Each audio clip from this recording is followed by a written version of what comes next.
এই সময় রাষ্ট্রপতি কোথায় ছিলেন? তার হাতে তো সেনাবাহিনী ছিল।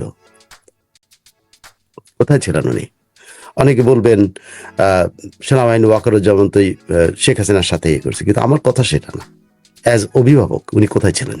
উনি তো শুধু শেখ হাসিনার অভিভাবক না, উনি তো অভিভাবক ছিলেন রাষ্ট্রের সংবিধান রক্ষা করার দায়িত্ব। যখন সংবিধানের ব্যত্যয় ঘটতে যাচ্ছে তখন উনি কেন হস্তক্ষেপ করলেন না? উনি তো ইমার্জেন্সি স্ট্যাট দিয়ে দিতে পারতেন। আমি একদম সরাসরি বলি, এটা কিন্তু কেউ চিন্তা করে না, কেউ বলে না, বাট তার হাতে সেই অস্ত্রটা ছিল। তিনি যদি দেশে জরুরি অবস্থা জারি করে দিতেন শতপ্রণোদিত হয়ে, বলতেন যে প্রধানমন্ত্রীর সাথে আমি একটা টেলিফোনে কথা বলতেন, প্রধানমন্ত্রী আমি কোনো কিছু শুনতে চাই না, আমি রাষ্ট্রটা রক্ষা করতে চাই, আপনাকেও রক্ষা করতে চাই, রাষ্ট্রকে রক্ষা চাই। আপনি সরাসরি, উনি কিন্তু শুধু প্রধানমন্ত্রীর সাথে একবার টেলিফোন আলাপ করেন, রেকর্ড থাকতেই হতো যে উনি কথা বলেছেন, দ্যাটস অল। আর কোনো আইনের ব্যত্যয় হতো না, উনি পারতেন। বাদ দেন এখন শেখ হাসিনা, উনি মতিউর রহমান চৌধুরীর সাথে ইন্টারভিউতে বা মতিউর রহমানের সাথে আড্ডাতে, যারা মতিউর রহমান চৌধুরী পরে বলেছেন তার সাথে ইন্টারভিউ, সেখানে উনি বলেছেন যে তিনি প্রধানমন্ত্রীর পদত্যাগপত্রই পান নাই, তার কাছে প্রধানমন্ত্রীর পদত্যাগপত্র নাই। তাহলে যেখানে উনি প্রধানমন্ত্রী পদত্যাগপত্র নাই, ওনার কাছে প্রমাণ নাই যে প্রধানমন্ত্রী পদত্যাগ করেছেন, তাহলে কি করে উনি ওনার নামে বিচারালয় থেকে অন্তর্বর্তী সরকার গঠনের পরামর্শটা চাওয়া হয়? কি করে চাওয়া হয়েছে? উনি তো বলতে পারতেন তখন যে আমার কাছে প্রধানমন্ত্রী না, আমি তো এটা চাইতে পারি না। এবং উনি এখন পর্যন্ত খোলাসা করেন নাই যে আদৌ উনি ওই পরামর্শটা চেয়েছেন কিনা। দেখেন, কিন্তু উনি কিন্তু এখনো অনেক কিছু গোপন করে রাখছেন, আরো বাইর হবে, ওনার অপকর্ম বাইর হবে। আমরা একদিন কথা বলি নেই ওনার বিরুদ্ধে, আমরা মনে করছি রাষ্ট্রটা অ্যাটলিস্ট জঙ্গিদের টোটাল হাতে না চলে যাক, এই জন্য ওনার সম্পর্কে কথা। কিন্তু উনি যখন বলেছেন এখন আমাদের বলতে হবে, ইচ অ্যান্ড এভরিওয়ান, আমার মতে যারা অ্যাটলিস্ট মিডিয়াতে এবং এই যে জঙ্গি টেক ওভারের চেষ্টা হয়েছে সেটার বিরুদ্ধে যারা কথা বলছেন, তাদের কিন্তু এখন কথা বলা উচিত। তার পদলেহন করা আমাদের কোনো কাজ না। উনি পদলেহন করতেছেন, উনি সরাসরি বলেছেন যে তারেক রহমান ওনার পাশে ছিল, কিন্তু উনি একবারে বলেছেন তারেক রহমান ওনার সাথে ফোনে কথা বলছে। তো who communicated with Tarique Rahman? How did he communicated with Tarique Rahman? Or Tarique Rahman communicate করে ওনার প্রতি সমর্থন জানিয়েছে? পুরো 18 মাস 19 মাসে আমরা শুনতে পাচ্ছি।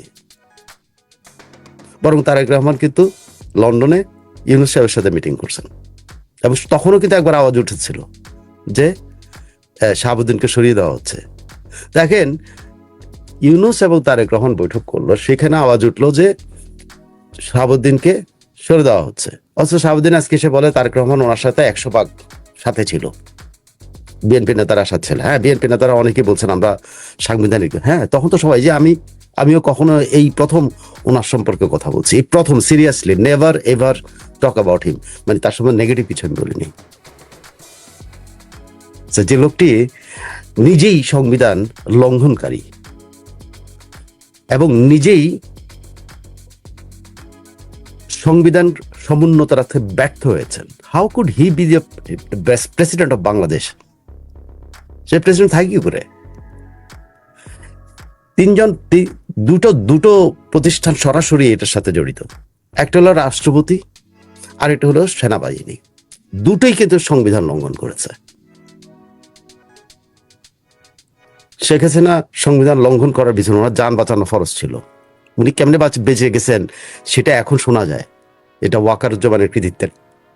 রাষ্ট্রপতির তো নাই, রাষ্ট্রপতি তার সাথে যোগাযোগ করছে এটাই তো কোনো প্রমাণ নাই। উনি একবার বলছেন শেখ হাসিনার সাথে ওনার যোগাযোগ হয়েছে। ওনার সময় বঙ্গভবন থেকে ওনার ছবি সরানোর পরে উনি কাকুতি মিনতি করেছেন।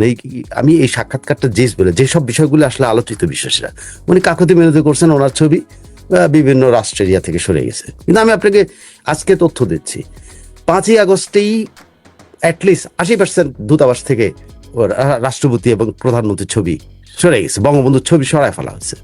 এর আগেই ঘটছে। কোথায় কোন জায়গায় গিয়ে কোন উপদেশটা কি কইছে, এখন এখানে উনি কাউ করতেছেন যে উপদেশটা তারা অপমান করছে। আরে অপমান তো আপনি 5ই আগস্ট হয়েছেন। উনার উপস্থিতিতে বঙ্গভবনে মাহফুজ নামের যে সান্ডা মাহফুজ বলে, এই সান্ডা মাহফুজরা বঙ্গভবন থেকে বঙ্গবন্ধুর ছবি সরাইছে। ছবি দেয় নাই, মডেল করে ছবি দিয়েছে, কিন্তু মনে আছে আপনাদের? সান্ডা মাহফুজ সরাই দিয়ে আবার ক্যাপচার নাই, আগে করতে পারিনি এখন করলাম, বীর বাহাদুর। এই সান্ডা মাহফুজরা বঙ্গভবনের খাওয়া দাওয়া খাইতো, বঙ্গভবনে থাকতো, বঙ্গবন্ধু সবকিছু করতো। উনি কি করছেন? উনি হঠাৎ করে বললেন যে সেনাবাহিনী ওনাকে 9 ডিভিশন ওনাকে 3 দিক থেকে ঘেরাও করে বাঁচাইছে। আপনি বাঁচবেন কেন? আপনি তো ফাইট করবেন। আপনার আপনার আপনার রাষ্ট্রের দায়িত্বের ভাই, কি বলে এটা? জীবন রক্ষা করছে। আপনি তো মানুষের জীবন রক্ষা করার কথা, আপনার জীবন আপনি রক্ষা করার জন্য কোনো কিছু করতে পারেন না। সেনাবাহিনী আপনার জন্য এটা করছে, তাদের রাষ্ট্রীয় দায়িত্ব ছিল এটা। আপনি কিছুই হতো না, এটা সবাই আমরা জানি। আনটিল আনলেস আপনাকে সরায় না দেওয়া হতো, আপনি কিছুই হতো না। কারণ বঙ্গভবনে ঢোকার মতো বাংলাদেশে এমন ফোর্স এখনো তৈরি হয়নি। বঙ্গবন্ধুর তিনটা স্তর নর্মালি থাকে আর্মি দিয়ে, ট্যাঙ্ক সহ, এপিসি সহ, এবং অন্যান্য অস্ত্রশস্ত্র তো আছে যেটা এসএফ এর কাছে থাকে, ইনক্লুডিং 2 মাইল 2.5 মাইল দূরে গুলি করে ফালায় দেওয়ার জন্য রাইফেল আছে তাদের। উই নো ইট। আমরা কি গাধা নাকি যে শাহাবুদ্দিন আজকে হঠাৎ করে একজন সাংবাদিককে ডেকে নিয়ে উনি এইসব গাল গল্প দিয়ে দিলেন, আমরা তাদের বিশ্বাস করবো? He is the number one. আজকে বলতেই হবে, কারণ সে কথা বলছে। সে একদিন সে কথা বললে আমরা তার সম্পর্কে কথা বলিনি। আজকে তো বলতে হবে যে he is the main culprit, যে বাংলাদেশ সংবিধান লঙ্ঘন করছে। 2 নম্বরে করেছে হলো সেনাবাহিনী প্রধান এবং অন্য বাহিনীগুলোর প্রধান। কিন্তু রাষ্ট্র যখন ক্রাইসিসে পড়ে, কে দায়িত্বে থাকে? প্রাইম মিনিস্টার যখন ফেল করতে যাচ্ছে তখন কে দায়িত্বে ছিল? কে তখন রাষ্ট্রের রাষ্ট্রকে রক্ষা করবে? ধরেন প্রাইম মিনিস্টার নাই, সে ধরেন প্রাইম মিনিস্টার হঠাৎ করে অজ্ঞান হয়ে গেছেন, তখন রাষ্ট্রকে রক্ষা করবে দেশ রাষ্ট্রপতি।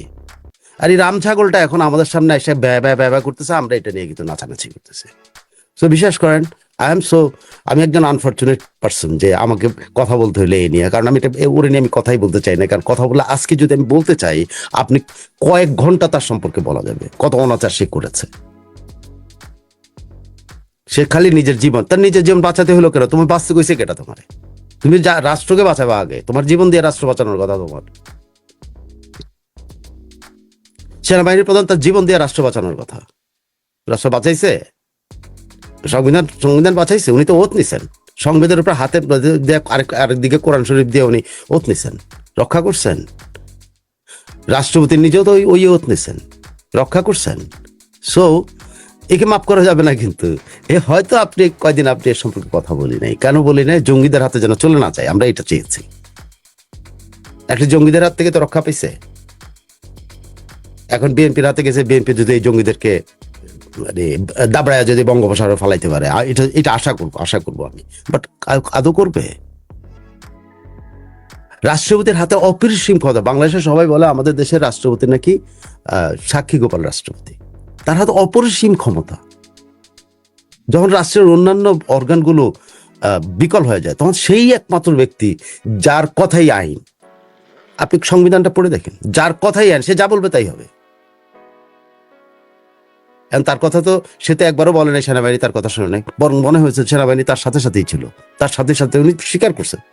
সেনাবাহিনী তাকে দেওয়ার জন্য সেনাবাহিনী বঙ্গভবনের মসজিদে যে ইমামতিও করছে, রাষ্ট্রপতি সেনাপ্রধানের ইমামতিতে নামাজও পড়ছে, আমরা দেখি নাই নাকি? ঈদের জামাত দেখেন নামাজ পড়ছে না? দেখছি তো আমরা, বা অন্য কোনো জামাত পড়ছে, আমরা যেগুলো দেখছি। দুজনের যোগসাসে রাষ্ট্রপতি এবং ওয়াকারুজ্জামান দেশটাকে আমি বলতে পারি অসাংবিধানিক রাজত্বের মধ্যে ফেলে দিয়েছিল, ইন দ্য নেম অফ সংবিধান রক্ষা করা। আপনি প্রথমেই সংবিধান লঙ্ঘন করছেন। শেখ হাসিনার পদত্যাগপত্রে আপনি কি করে একটা অন্তর্বর্তী সরকারের, আপনি বলতে পারেন যে আমি রাষ্ট্র বাঁচানোর জন্য, রাষ্ট্র বাঁচানোর জন্য আপনি জরুরি অবস্থা জারি করবেন। ইউ বিকাম দ্য চিফ এবং অল দি ফোর্সেস আপনার আন্ডারে, আপনি জরুরি অবস্থা জারি করতে পারতেন। আরো কত কিছু দরকার হলে ওয়াকারুজ্জামানটা বলতে পারতেন, ওয়াকারুজ্জামান আমি সামরিক শাসন জারি করতে চাই। ওয়াকারুজ্জামান না করতে পারতো তাকে? বাংলাদেশকে এই দুর্গতিতে পড়তো, 18-19 মাসের দুর্গতিটা বাংলাদেশের কোন মানুষ অপমানিত হয়নি? কোন মানুষ? বাচ্চা ছেলেদের হাতে কোন মানুষ অপমানিত হয় না?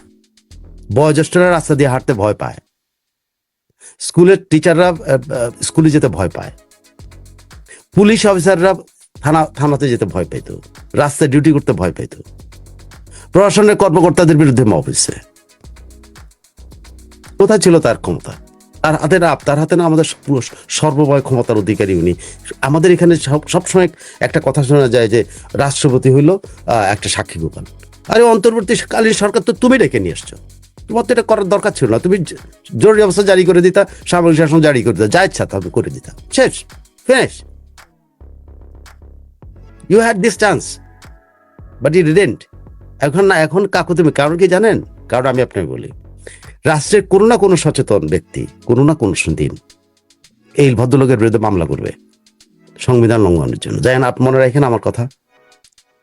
যাক না, ইমিউনিটিটা শেষ হোক না, খালি রাষ্ট্রপতির ইমিউনিটি যেটা আছে না এটা বাদ যাক না, তারপর মামলা হবে তার বিরুদ্ধে। Thank you. জি, একটা কথা আমি মাঝখানে বলি নাই, সব কথা কারেক্ট, ঠিক আছে, সব কথা কারেক্ট। 32 নিরাপত্তা তো কোনো একটা, আপনার সাথে মিলিয়ে আমিও একটু বলি, কোনো একটা কথা বলেন নাই এই রাষ্ট্রপতি। রাষ্ট্রপতি বাঁচার তো দরকার নাই, দেশের হাজার হাজার মানুষ মরে, রাষ্ট্রপতি বাঁচার তো দরকার নাই। রাষ্ট্রপতি তো সেই চ্যালেঞ্জটা নিতে পারতেন। বঙ্গবন্ধুর কথা উনি মুখে ফেনা তুলেছিলেন শেখ হাসিনার সময় কৃতজ্ঞতায়। শেখ হাসিনার কথা বলতেন, বঙ্গবন্ধুর কথা বলতেন, মুক্তিযুদ্ধের কথা বলতেন। উনি তো একটা স্টেপ নেন নেই। বঙ্গবন্ধু ভবন যে 32 বার ভাঙা হয়েছে, উনি তো একটা কোনো কথা বলেন নেই, মুখে মুক্তিযোদ্ধাদেরকে পিটিয়ে হত্যা করছে। উনি তো ডিম পোচ খেয়েছেন বঙ্গভবনে বসে বসে। উনি আজকে খুশি হইতেন, উনি আজকে ইউনূস সরকারের প্রশংসা করতেন যদি ওনার ছবি না নামাতো, যদি বিজয় দিবস, স্বাধীনতা দিবস, জাতীয় দিবসগুলোতে উনি স্বাক্ষর করতে পারতেন, যদি উনি আরো কি আছে না, আরো দুই একটা ঘটনা ঘটেছে না, এগুলো করতে পারলে উনি খুশি হয়ে যেতেন। যদি প্রধান উপদেষ্টা ওনার সাথে সাক্ষাৎ করতেন, উনি কৃতজ্ঞ হয়ে যেতেন যে নোবেল বিজয়ী আমার কাছে এসছে। এই 3-4টা পয়েন্ট আমি ওই যে একবার বলেছি, আমি আবার বলবো, আপনার সাথে এখন মিলিয়ে আবার একটু বললাম। আপনি অনেক কথা বলেছেন, খুবই সুন্দর। মহামান্য রাষ্ট্রপতি প্রথমেই দায়ী। আপনি বাঁচার জন্য তো সংবিধানের শপথ নেননি, আপনি এই পোস্টে গেলেন রাষ্ট্রপতি পদে, এটা risky post. Yes or no, মেরে ফেলবে, মরে যাবে, আপনি মরে যেতেন। মরতেন কিনা সেটা কনফার্ম না। আপনি যদি একটা চ্যালেঞ্জ আপনি নিয়েছেন কিনা, একটা ভূমিকাও তো ওনার নাই। উনি আফসোস করেছে, এখনো বলছে যে মিশনগুলো থেকে ওনার ছবি নামানো হয়েছে। এরকম ছোট মনের মানুষ রাষ্ট্রপতি হয়েছে, আমার অবাক লাগে। ওনার ছবি তো দরকার না, ওনার ছবি পাড়াক, ওনার ছবি ঘুরে করে দেখ। ওনার তো এটা দুঃখ পাওয়ার কথা না দেশের ক্রান্তিকালে। জাতির জনকের সমস্ত জিনিস ধ্বংস করতেছে, আর ওনার ছবি নিয়ে উনি ব্যস্ত। বলেন তো এটা কি আপনি ছাগল বলবেন না রাম ছাগল বলবেন, কোনটা বলবেন? রাম। হ্যাঁ, আমি তাকে রাম ছাগলে, সরি, একজন রাষ্ট্রপতি সম্পর্কে এরকম কথা বলা বলতেই হবে। কথা হচ্ছে যে তিনি মুখ খুলেছেন, আমরা এখন মুখ খুলতে পারবো, আরো অনেক কিছু বলতে পারবো, কিন্তু আর সময় নেই। একটু আরো অনেক কিছু, অনেক লিস্টই পাওয়া যাবে, বলতেই হবে। আমার তো মন্তব্য হলো, উনি যে ইন্টারভিউটা দিয়েছেন কালের কণ্ঠে, এই কালের কণ্ঠে সবকিছু আমরা সাধারণ জনগণ জানি, এগুলো হয়েছে, এগুলো সামান্য, এগুলো হয়েছে। তো ওনার ভূমিকাটা কি? উনি আসল কথা একটাও বলেন নাই। উনি যে ধ্বংসকারী, উনি যে সংবিধান লঙ্ঘনকারী, সেগুলো প্রকাশ হয়ে যাবে। এখনো সাক্ষাৎকারে উনি বলেন যে আমার ছবি নামানো হয়েছে, আমি ওই জাতীয় দিবসে স্বাক্ষর করতে পারিনি। এটা কোনো কথা? উনি ট্যুর করতে পারে নাই, এই ট্যুর করতে দিলে উনি খুশি হয়ে যেতেন। ইউনূস এই কথা একদিন না একদিন বলবে। না, আমরা এখনই বলতেছি তো, আমরা তো এখনই বলতে, আপনি তো এখনই বললেন, তখন বলতে হবে কেন? এই যে চোখের সামনে একটু একটু করে ধ্বংসস্তূপ দেখার পর কিছু নিয়ে সিরিয়াস হতে ইচ্ছে করে না। সাইফুল আহমেদের প্রত্যেকটা কথা কত যে ভীষণভাবে সত্যি, তা বাংলাদেশের মানুষ জানে। ছি ছি ছি ছি ছি ছি, উনি হচ্ছেন আলু, সব তরকারিতে মিশে যায়। উনি 3টা সরকারকে শপথ পড়াইছে, এটা ওনার সাফল্য। উনি খুশি, উনি আরো পড়াইতে পারলে ভালো। উনি ওইটাই সুন্দর করে বাংলায় বলেন, ক্যামেরায় ওনাকে ক্লোজ ধরে। ছি ছি ছি ছি ছি ছি ছি, মানে রাষ্ট্র শেষ। একটা লোকের একটা প্রতিক্রিয়া দেখি নেই আমরা। আপনি একবার বলতেন যে আমি এটা মানি না, আপনি একবার বলতেন আমি এগুলো স্বাক্ষর করব না, বা আপনি বলতে পারতেন আমি এগুলো স্বাক্ষর করি নাই। এই যে একজনে বলছে উনি হচ্ছেন মানিকচন্দ, হ্যাঁ, উনি হচ্ছে আলু, সব তরকারিতে মিশে যায়, স্বার্থবাদী। আহারে, এই কথা তো সত্য। রাষ্ট্রের কথা শুনে রাষ্ট্রপতির কথা শুনে মনে হইলো ইউনূস তাকে খেলার সাথী করেনি, তাই তিনি মাইন্ড করেছেন। জি, কথা তো সত্য। ইউনূস সাহেব যদি বিদেশ থেকে আইসা, যদি চায়না থেকে আইসা ওনারা কইতো যে উনি আপ্লুত হয়ে যেতেন, ইউনূস সাহেব যদি ওনারা বলতো যে উনি যদি একটু দুইটা রাষ্ট্রে সফর করতে পারতেন, উনি আপ্লুত হয়ে যেতে পারতেন, কিন্তু তাকে সেটা থেকে বঞ্চিত করা হয়েছে। উনি এই জন্য দুঃখ পাইছেন। দেশের এত যে ধ্বংস, উনি সেটা চোখে দেখেন না। রাষ্ট্রপতি জনগণের মধ্যে জন্য নিজেকে ত্যাগ করতে পারেনি। জি ধন্যবাদ। রাষ্ট্রপতির কথা শুনে মনে হচ্ছে খেলার সাথী, না উনি খেলার সাথী ছিলেন। উনি মাইন্ড করেছেন 5ই আগস্টের পর উচিত ছিল সামরিক আইন জারি করা, একটা শব্দ উচ্চারণ করা। যদি আমরা শুনতাম যে উনি সামরিক শাসন জারি করার উদ্যোগ নিয়েছেন বা ভূমিকা নিয়েছেন, সেনাবাহিনী তাকে খুন করেছে বা কেউ তাকে খুন, তখন একটা ইতিহাস হতো। আপনি বাঁচার দরকারটা কি? আপনি তো চ্যালেঞ্জ নেবেন, সাইফুল ভাই যেভাবে বলেন আপনি তো চ্যালেঞ্জ নেবেন। আচ্ছা যাক, আমি সেদিকে আর যাবো না, এটা নিয়ে পরে কথা হবে। বা আপনার যদি আর কোনো বক্তব্য না থাকে তাহলে আপনি ওই যে আমাদের তাজুল ইসলামের পরিবর্তে আমিনুল ইসলাম, তাজুল সাহেবকে একটু দুঃখ পেয়েছেন কিনা এই কথাটা যদি একটু। জি এই জঙ্গি